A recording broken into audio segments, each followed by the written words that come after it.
Hey everybody, I am Marcos Alcozer, an analytics engineer in the K-12 space. In my last video, I mentioned 3 things that I wish I knew when I'd started my EdFi journey.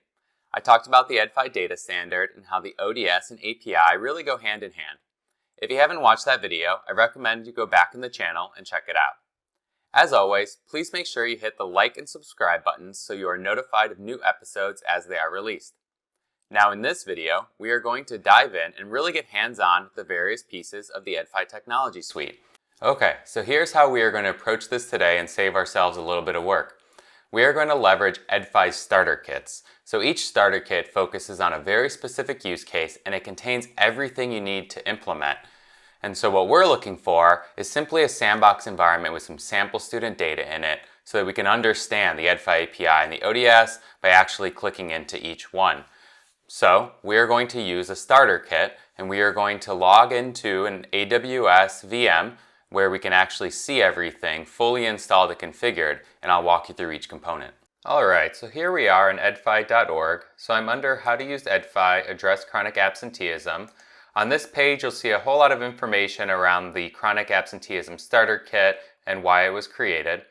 If you scroll down and you click on Get the Starter Kit, EdFi will have you complete a form and then send you an email with instructions on how you can create an EdFi TechDocs account. This is TechDocs. I am on the Chronic Absenteeism Quick Start. There's a link to this in the notes below. EdFi has instructions that we're going to follow together on how to actually create the VM in AWS that has everything installed for you. So let's go down. It's important to note that if you do not have an AWS account and you are interested in the Chronic Absenteeism Starter Kit, you can open a tracker ticket with EdFi. They will create a VM for you and then grant you access for a short period of time.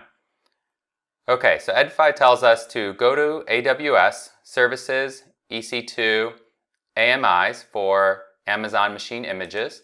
So here I am in my console. I'll go to EC2, AMIs.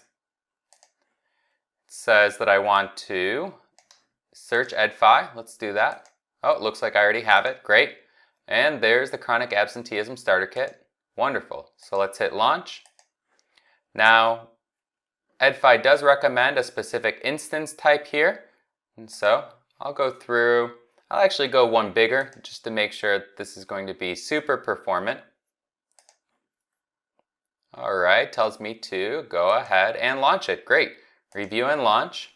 Okay, I'm in. So here we are with our instance. So if I click on connect top right, I should be able to go to RDP client and great, download my remote desktop file. There's documentation here that explains how to connect to the VM. If you are on a Windows machine, you already have remote desktop connection installed. And if you're on a Mac, you'll need to download it from the Mac store. There's a default username and password, so I'm going to go ahead and copy that. And you saw that I downloaded my RDP file, so I'm going to open that up and connect to my VM. Okay, I've logged into the EdFi development server. On the desktop, there is a Start Here shortcut that will open up Google Chrome, and it will give you some details specific to the Power BI part of the Chronic Absenteeism Starter Kit. If I scroll down, you'll see direct links to the EdFi API, Swagger documentation, and the admin app. So if we start with the API, when you hit the EdFi API just through Chrome, we get some information around versioning for the technology, what API mode the EdFi API is running in. In this case, it's shared instance, and some version information specific to the EdFi data model that the technology stack is utilizing. The development server also has Swagger installed, and so if we go over here and we click on Resources, we'll be able to see all of the EdFi API endpoints that are available to us on this development server.